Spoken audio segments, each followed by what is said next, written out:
Welcome to mega 9 TV. This is Akshaya. ముందుగా headlines.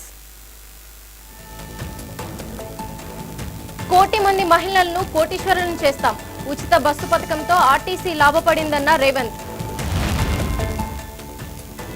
Harish Rao నివాసానికి ఉద్యోగ సంఘాల నేతలు, నాయకులతో హరీష్ రావు కేటీఆర్ చర్చలు.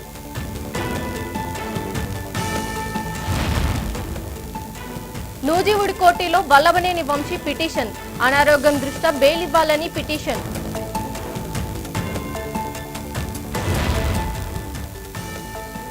పాక్ పై దౌత్య యుద్ధాన్ని కొనసాగిస్తున్న భారత్, విదేశాలకు అఖిలపక్ష ఎంపీల బృందాలు. హైదరాబాద్ కోకాపేటలోని మాజీ మంత్రి హరీష్ రావు నివాసంలో బీఆర్ఎస్ పార్టీ ముఖ్య నేతలు సమావేశమయ్యారు. బీఆర్ఎస్ వర్కింగ్ ప్రెసిడెంట్ కేటీఆర్ అధ్యక్షతన ఈ సమావేశం జరుగుతోంది. తెలంగాణ వికాస సమితి నేతలు, ఉద్యోగ సంఘాల నాయకులు ఈ సమావేశానికి హాజరయ్యారు. నీటిపారుదల అంశాలు, రాష్ట్రంలోని ఉద్యోగులు ఎదుర్కొంటున్న సమస్యలపై చర్చించే అవకాశం ఉంది. దీనిపై మరింత సమాచారం మా కరెస్పాండెంట్ శ్రీనివాస్ గారు అందిస్తారు. తెలంగాణ రాష్ట్ర వ్యాప్తంగా గత వారం రోజులుగా ఒక చర్చ అయితే కొనసాగుతోంది. బీఆర్ఎస్ పార్టీలో ఆధిపత్య పోరు కొనసాగుతుందని చెప్పి కూడా ప్రచారం జరుగుతున్న నేపథ్యంలో నిన్న ఇవాళ కేటీఆర్ మాజీ మంత్రి హరీష్ రావు ఆ నివాసానికి వెళ్ళడం అయితే మరి ఆసక్తికరంగా మారిందని చెప్పుకోవచ్చు. దీనిపై ఇప్పటికే సోషల్ మీడియాలో అనేక అంశాలపై కూడా మరి ఇక రకరకాల ఊహాగానాలు అయితే వెలువడుతున్నాయి. అయితే హరీష్ రావు బీఆర్ఎస్ పార్టీ మారుతున్నాడనే ప్రచారం కూడా జరుగుతున్న నేపథ్యంలో ఇప్పుడు నిన్న ఈరోజు కేటీఆర్ హరీష్ నివాసానికి వెళ్ళడం అయితే ఇక చర్చనీయాంశంగా మారిందని చెప్పుకోవచ్చు. ఒకవైపు తెలంగాణ రాష్ట్ర రాజకీయాల్లో మరి బీఆర్ఎస్లో ఆధిపత్య పోరు కొనసాగుతుందన్న ప్రచారం జరుగుతున్న నేపథ్యంలోనే కేటీఆర్ మరి నిన్న ఇవాళ హరీష్ నివాసానికి వెళ్ళడం కావచ్చు. సో దీంట్లో ముఖ్యంగా మరి కాళేశ్వరంకు సంబంధించిన అంశంలో ఇప్పటికే విజిలెన్స్ ఎంక్వైరీ పూర్తయింది. పీసీ ఘోష్ కమిషన్ సంబంధించి కూడా మరి ఈ యొక్క జ్యుడిషియల్ ఎంక్వైరీ కూడా పూర్తయిపోయింది. కాళేశ్వరంపై తుది నివేదిక కూడా ఈ యొక్క జ్యుడిషియల్ ఎంక్వైరీ చేసిన కమిషన్ కూడా ఇవ్వబోతుందని ప్రచారం జరుగుతున్న నేపథ్యంలో మరి ఇప్పుడు ఈ ఇద్దరు కీలక నేతల సమావేశం, మరి హరీష్ రావు ఇంట్లో కేటీఆర్ సమావేశం కావడం అయితే మరి తెలంగాణ రాష్ట్ర వ్యాప్తంగా రాజకీయాల్లో ఆసక్తికరంగా మారిందని చెప్పుకోవచ్చు. దీంట్లో అనేకమైన ఊహాగానాలు కూడా వినిపిస్తున్నాయి. హరీష్ రావును బుజ్జగించడానికి కేటీఆర్ హరీష్ నివాసానికి వెళ్ళాడని కూడా ప్రచారం జరుగుతున్న నేపథ్యంలో మరి నిన్న వెళ్ళారు కేటీఆర్, ఈరోజు కూడా వెళ్ళారు. సో వారిద్దరు కూడా మరి దగ్గరి బంధువులు. మరి బీఆర్ఎస్ అధినేత కుమారుడుగా కేటీఆర్ హరీష్ సొంత మేనబావ అవుతాడు. సో అతని నివాసానికి వెళ్ళడంలో వాస్తవానికి పెద్దగా రాజకీయ ప్రాముఖ్యం లేకపోయినప్పటికీ కూడా ఈ సమయంలో ఆయన నిన్న ఈరోజు వెళ్ళడం కావచ్చు. ఒకవైపు హరీష్ రావు కొంత పార్టీ పట్ల అసమ్మతిగా ఉన్నారు. సో తనను ఎవరు గుర్తించట్లేదని చెప్పి కూడా మరి కొంత ఆయన ఫీల్ అవుతున్నాడని ప్రచారం జరుగుతున్న నేపథ్యంలోనే మరి కేటీఆర్ హరీష్ రావు నివాసానికి వెళ్ళడము, సో ఆయనను బుజ్జగిస్తున్నారనే వార్తలు కూడా వినిపిస్తున్నాయి. సో హరీష్ రావుకు ఇవ్వాల్సిన ప్రాధాన్యం ఇస్తున్నామని మరి బయట చెప్పుకోవడం కోసమే కేటీఆర్ మరి హరీష్ నివాసానికి వెళ్తున్నట్టు కూడా ప్రచారం జరుగుతుంది. ఈ నేపథ్యంలో సో హరీష్ నివాసానికి కేటీఆర్ వెళ్ళడం పట్ల ఇప్పుడు అనేక రకాల ఊహాగానాలు వెలువడుతుండడంతో పాటు సో హరీష్ రావును బుజ్జగించడానికి కేటీఆర్ 2 రోజులు వరుసగా వెళ్ళాడని కూడా ప్రచారం జరుగుతోంది. ఇక మరి నిన్న సాయంత్రం ఎమ్మెల్సీ కవిత కూడా మరి అమెరికాలోని కుమారం దగ్గరికి చిన్న కుమారంతో కలిసి వెళ్ళడం కావచ్చు. సో ఈ మధ్య కాలంలో కవిత కూడా ఎమ్మెల్సీగా తాను కాబోయే సీఎం అని చెప్పి కూడా ప్రచారం ఏదైతే జోషన్ చెప్పించుకున్న ఏదైతే వీడియో ఉందో ఆమె ప్రచారం చేసుకోవడం కావచ్చు. సో కల్వకుంట్ల కుటుంబంలో మరి కల్లోలం మొదలైందనే వార్తలు కూడా వెలువడుతున్నాయి. సో కేసీఆర్ తర్వాత ఆధిపత్యం మరి కవితకు అలాగే కేటీఆర్ మధ్యన కొనసాగుతుందని కూడా మరి ప్రచారం జరుగుతున్న నేపథ్యంలో ఒకవైపు మరి కవిత అమెరికాకు వెళ్ళడం కావచ్చు, మరొక వైపు మరి హరీష్ రావు కూడా పార్టీ మారుతాడనే ప్రచారం జరుగుతున్న నేపథ్యంలో సో ఈ కేటీఆర్ అయితే మరి ఈ యొక్క సమస్యను పూర్తిగా సాల్వ్ చేయడానికే మరి హరీష్ రావు దగ్గరికి వెళ్ళినట్టు తెలుస్తుంది. సో హరీష్ రావుకు పార్టీలో మొన్న జరిగిన రజతోత్సవ సభలో కావచ్చు, తర్వాత అంతకుముందు కావచ్చు, సో అతను ఎక్కడ కూడా ప్రాధాన్యత ఇవ్వట్లేదు. హరీష్ రావుకు తగిన ప్రాధాన్యత జరగట్లేదు. ఇటు కూతురు కవిత అలాగే కొడుకు కేటీఆర్ మధ్యనే మరిక ఆధిపత్య పోరు కొనసాగుతుందని ప్రచారం జరుగుతోంది. హరీష్ రావు కూడా ఈ అంశాల్లో కొంత అసంతృప్తిగా ఉన్నాడు. పార్టీ మారుతారని కూడా ప్రచారం జరుగుతున్న నేపథ్యంలో హరీష్ రావు ఇప్పటికే మరి వెరీ క్లియర్గా దీనిపైన కూడా క్లారిటీ ఇచ్చారు. సో దీంట్లో తాను పార్టీ మారేది లేదు, తాను ఖచ్చితంగా 2001 నుంచి కూడా టీఆర్ఎస్ పార్టీ పెట్టినప్పుడు కావచ్చు, బీఆర్ఎస్గా రూపాంతరం చెందిన తర్వాత కావచ్చు, తాను 25 ఏళ్ళుగా కూడా కేసీఆర్తోనే ఉన్నాను, నేను కేసీఆర్తోనే ఎప్పటికీ ఉంటాను. సో ఒక బీఆర్ఎస్ పార్టీలో ఒక క్రమశిక్షణ కలిగిన కార్యకర్తలాగా కేసీఆర్ వెంటే ఉంటాను. ఒకవేళ మరి ఈ యొక్క హరీష్ రావు ఇంట్లో మీటింగ్ అప్డేట్ ఏంటి? ఖచ్చితంగా అక్షయ, హరీష్ రావు ఇంట్లో మీటింగ్ అప్డేట్స్ ఏంటనేది ఇప్పటికీ బయటికి అయితే మనకు సమాచారం రాలేదు. కానీ దీంట్లో ఖచ్చితంగా హరీష్ కేటీఆర్ల భేటీ అయితే ఒక ప్రాధాన్యతను సంతరించుకుందని చెప్పుకోవచ్చు. ఒకవైపు హరీష్ రావు అలిగాడని చెప్పి కూడా తనకు ప్రాధాన్యత ఇవ్వట్లేదని అలిగాడని ప్రచారం జరుగుతున్న నేపథ్యంలో కావచ్చు, తర్వాత ఎట్ ద సేమ్ టైం ఇక హరీష్ రావు కూడా పార్టీ మారుతాడనే ఊహాగానాలు వెలువడుతున్న నేపథ్యంలో ఈ భేటీ ప్రాధాన్యతను సంతరించుకుంది. కేటీఆర్ స్వయంగా మరి నిన్న వెళ్ళారు, ఈరోజు వెళ్ళారు. సో దీంట్లో మరి బావ అలిగాడు హరీష్ రావు, అందుకే మరి కేటీఆర్ వెళ్ళాడు అతన్ని బుజ్జగించడానికి అని జరుగుతున్న ప్రచారంలో ఇది కొంత బలాన్ని ఇస్తుందని చెప్పుకోవచ్చు. దీంట్లో ఆ భేటీలో ముఖ్యంగా ఉద్యోగ సంఘాల గురించి కావచ్చు, తర్వాత ఈ యొక్క ప్రజలకు సంబంధించిన అంశాలు కావచ్చు, రైతులకు సంబంధించిన అంశాలు కావచ్చు. సో మొత్తానికి రానున్న రోజుల్లో ప్రభుత్వాన్ని ఎలా ఎదుర్కోవాలి, దీంట్లో ప్రజలకు సంబంధించిన అంశాల్లో కావచ్చు, రైతు బంధు కావచ్చు, తర్వాత రైతు బంధు విషయంలో రైతు భరోసాగా ఇప్పుడు రైతు భరోసా కూడా ఇవ్వకపోవడం కావచ్చు, సో రైతుల సమస్యలు కావచ్చు, మహిళల సమస్యలు, వీటన్నిటిని కూడా చర్చించడానికి మరి కొంతమంది కీలక నేతలు కూడా అక్కడికి వెళ్ళినట్టు తెలుస్తుంది. సో ఈ కీలక నేతల మధ్య జరిగిన సమాచారం ఇప్పటివరకు బయటికి ఏం రాలేదు. మీడియాను కూడా మరి అక్కడ అనుమతించలేదు. కోకాపేట నివాసంలో మరి ఉదయం కేటీఆర్ వెళ్ళారు, ఆయనతో పాటు పలు కీలక నేతలు కూడా వెళ్ళినట్టు తెలుస్తుంది. ఉద్యోగ సంఘాల నేతలు కూడా వెళ్ళారు. అయితే వారిద్దరి మధ్యన జరిగిన చర్చల్లో తాజా రాజకీయాల పట్ల మరి ఎలా ముందుకెళ్లాలని చెప్పి కూడా చర్చించినట్లయితే మరి కొంత సమాచారం అందుతుంది. అయితే ఇదే అంశంపై స్పష్టంగా మాట్లాడారు, ఇదే అంశంపై స్పష్టంగా చర్చించారని మాత్రం సమాచారం లేనప్పటికీ కూడా ఈ ఇద్దరి కలయిక అయితే కీలకంగా మారిందని చెప్పుకోవచ్చు. ఎందుకంటే గత కొన్ని రోజులుగా కూడా హరీష్ రావు పార్టీ మారతాడని చెప్పి కూడా జరుగుతున్న ప్రచారానికి మరి కేటీఆర్ ఆయన నివాసానికి వెళ్ళి ఆయనకు సంధాయించే ప్రయత్నం చేశాడని కూడా జరుగుతున్న ప్రచారం కావచ్చు. మరొక వైపు కేసీఆర్ కుటుంబంలో ఇటు కవిత కేటీఆర్ల మధ్య కూడా ఆధిపత్య పోరు కొనసాగుతోంది. కాబోయే ముఖ్యమంత్రి తానేనని మరి చిలుక చేసుకుని చెప్పించుకున్న కవిత మొన్న ఏదైతే కేటీఆర్ రావడంతో ఈ మీటింగ్ కి చాలా ప్రాధాన్యత వచ్చింది. మరి పార్టీలో ఏం చర్చ జరుగుతుంది? పార్టీలోనూ బయట కూడా ఒక చర్చ అయితే కొనసాగుతోంది. హరీష్ రావు బయటికి వెళ్తున్నాడు. సో దీంట్లో మరి బావను బుజ్జగించడానికి బావమరిది కేటీఆర్ ఆయన నివాసానికి వెళ్ళాడని కూడా జరుగుతున్న ప్రచారంలో మొత్తానికి ఈ భేటీ అయితే చాలా ప్రాధాన్యతను సంతరించుకుందని చెప్పుకోవచ్చు. సో గత వారం రోజులుగా కూడా మరి ఆధిపత్య పోరు కొనసాగుతోంది. బీఆర్ఎస్ పార్టీలో జరుగుతున్న ఏదైతే ప్రచారం జరుగుతుంది దాంట్లో హరీష్ రావును పూర్తిగా పక్కకు పెట్టారని జరుగుతున్న ప్రచారం కావచ్చు.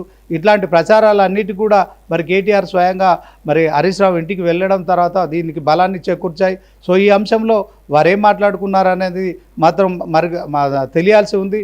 సో మొత్తానికి తెలంగాణ రాష్ట్ర వ్యాప్తంగా కూడా ఇప్పుడు మరి కాళేశ్వరంకు సంబంధించిన ఏదైతే ఎంక్వైరీ కమిటీలు ఉన్నాయో అవన్నీ పూర్తయిపోయాయి. దీంట్లో మరికొన్ని రోజుల్లో కూడా ఈ నివేదిక రాబోతోంది. సో ఈ అంశంలో మరి ఇప్పటి వరకు విజిలెన్స్ విచారణ కావచ్చు, అలాగే జ్యుడిషియల్ విచారణ కూడా పూర్తయిపోయింది. కేసీఆర్ను కూడా మరి పిలుస్తారా లేదా అనే విషయంలో కూడా ఇంకా ఒక క్లారిటీ రాలేదు. సో ఒకవేళ పిలిచినట్లయితే కేసీఆర్ను విచారణకు పిలిచిన క్రమంలో ఎలా ఎదుర్కోవాలని చెప్పి కూడా మరి వీరిద్దరూ చర్చించే అవకాశం ఉంది. ఎట్ ద సేమ్ టైం రాష్ట్ర వ్యాప్తంగా ఉన్న సమస్యలపై కూడా వాళ్ళు చర్చించినట్లు కూడా తెలుస్తోంది. అక్షయ్. Okay, right sir. మరి పార్టీలో ఆధిపత్య పోరు అనేది నిజమా అబద్ధమా?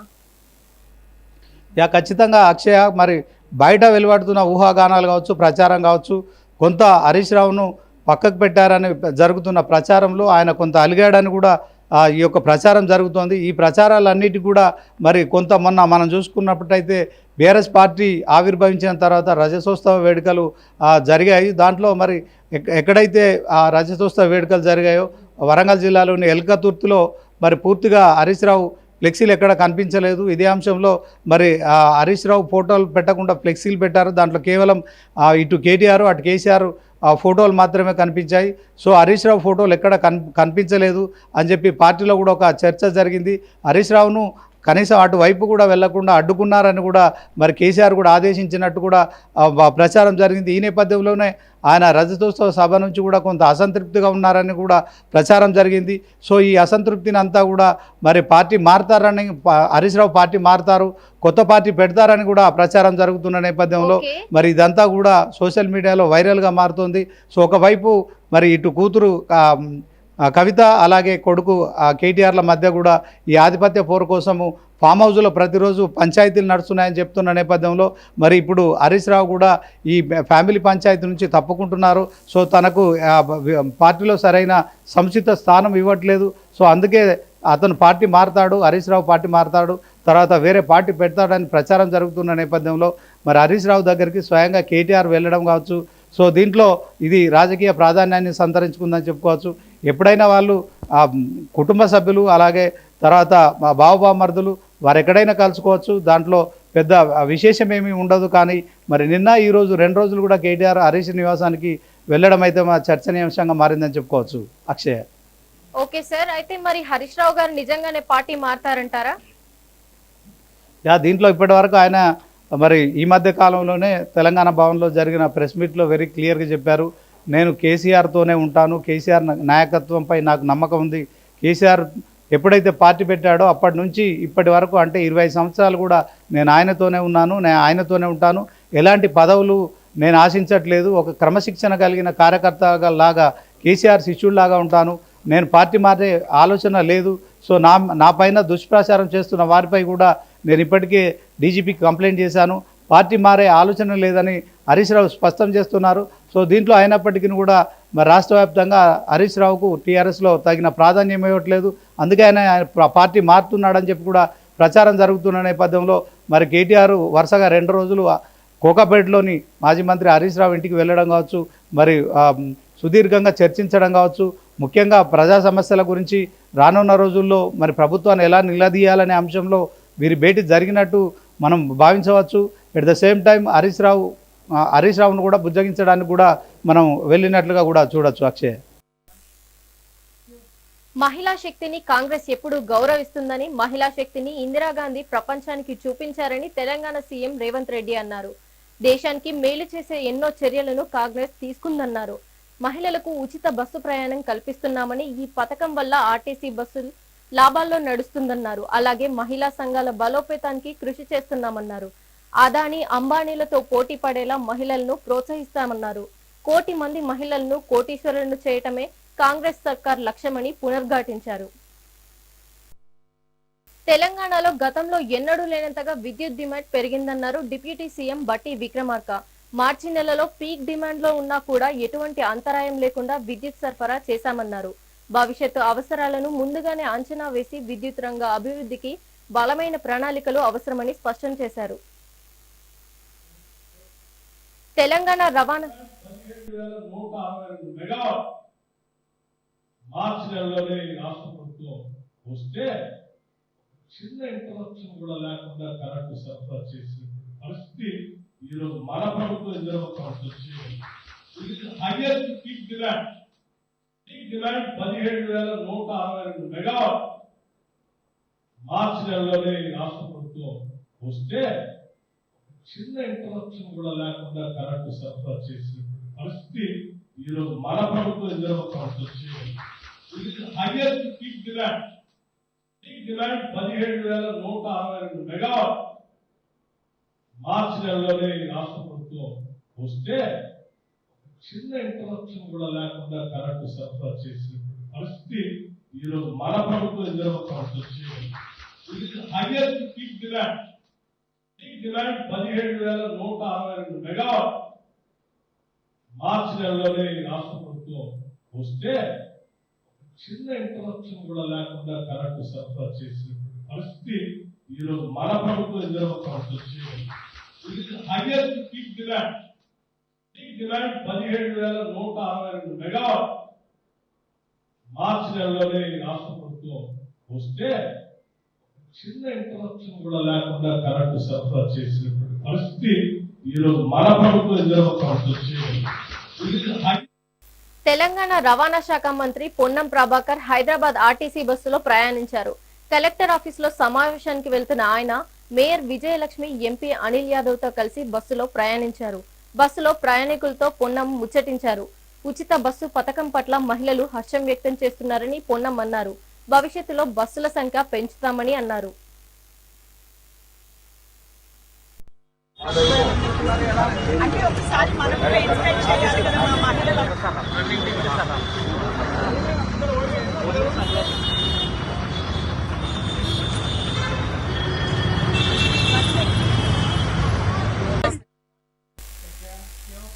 గచ్చిబౌలి స్టేడియంలో మిస్ వరల్డ్ 2025 పోటీదారులు స్పోర్ట్స్ డే ఈవెంట్స్ ను నిర్వహించారు. ఈ క్రీడలను మంత్రి జూపల్లి కృష్ణారావు ప్రారంభించారు. మొత్తం 10 ఈవెంట్లలో పోటీదారులు పాల్గొన్నారు. స్పోర్ట్స్ డే ఈవెంట్స్ కి BCCI vice president Rajeev Shukla హాజరయ్యారు.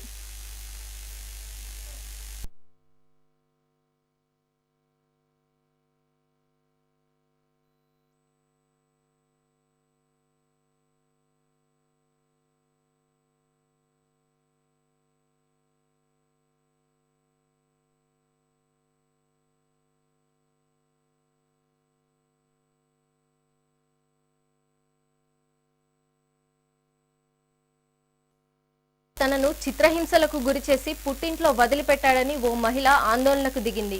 పెళ్లై 3 ఏళ్లు కూడా గడవక ముందే వేరే మహిళతో వివాహేతర సంబంధం పెట్టుకొని తనను పట్టించుకోవటం లేదని ఆరోపించారు.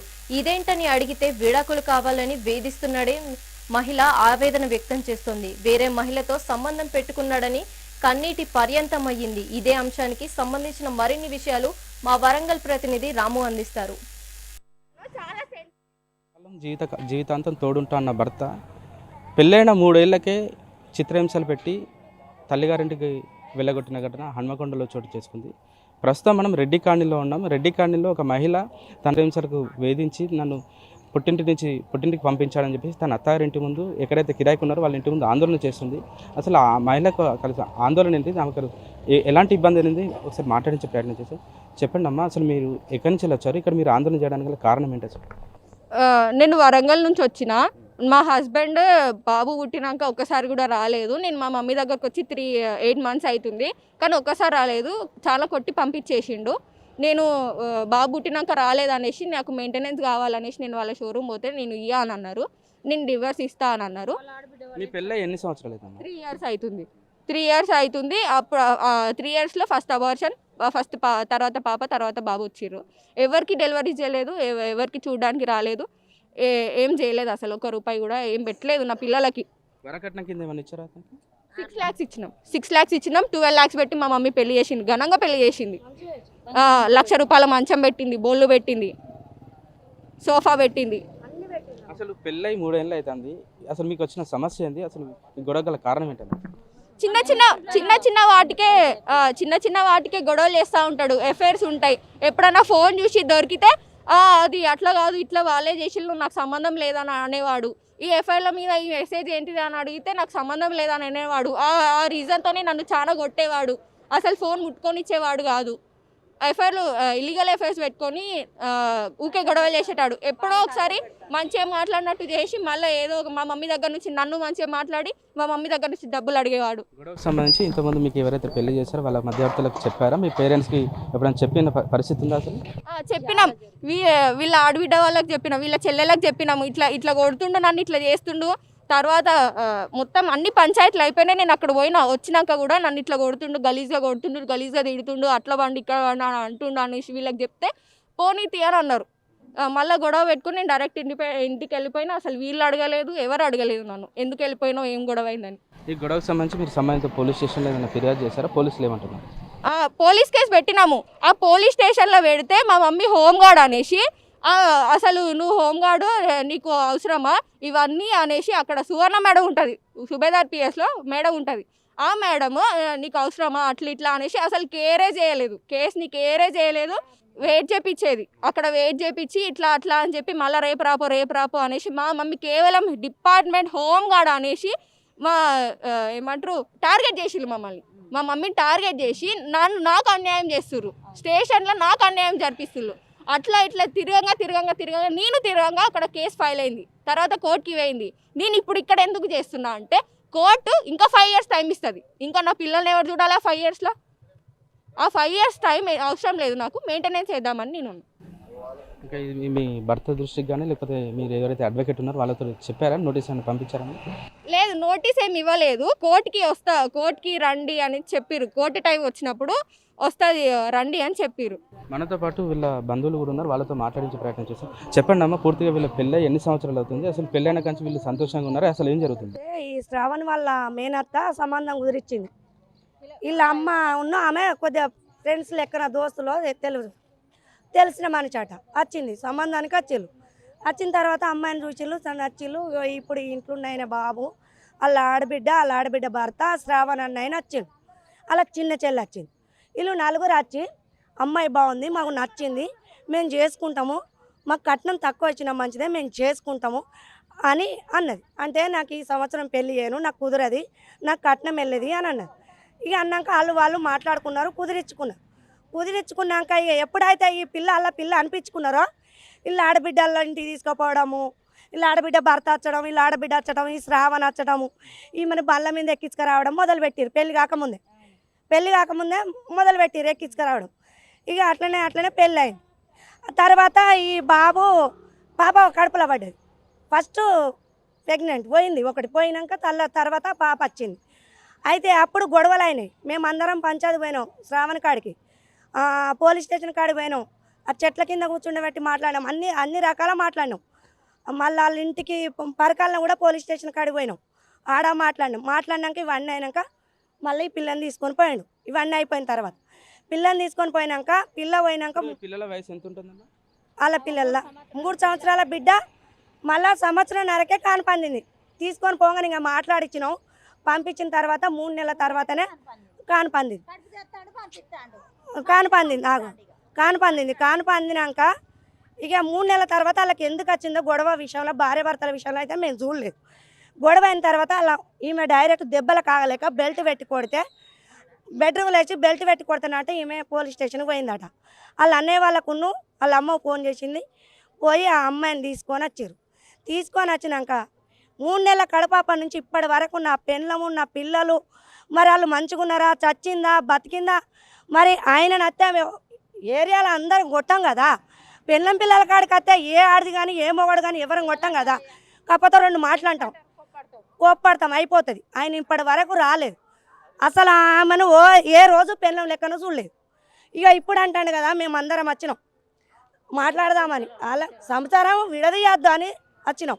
అలా కూడపల్లని వస్తే వాళ్ళ ఆడబిడ్డ భర్త మంచిగానే మాట్లాడిండు. ఆయన ఎప్పటి నుంచో నాకు తెలుసు, మంచిగానే మాట్లాడింది. అమ్మ వీళ్ళందరినీ బయటికి పంపి, నువ్వు నాకు ఎప్పటి నుంచో తెలుసు, నువ్వు మీరిద్దరు ఉండండి అమ్మ, ఏదన్నా ఉంటే.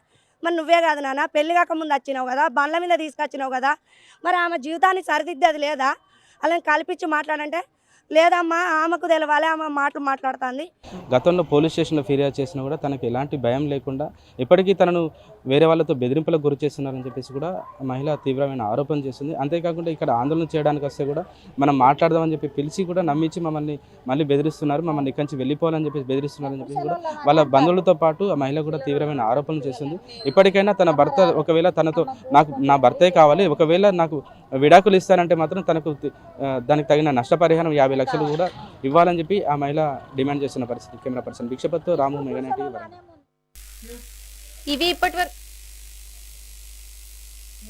ఇవి ఇప్పటి వరకున్న bulletin updates. Keep watching mega 9 TV.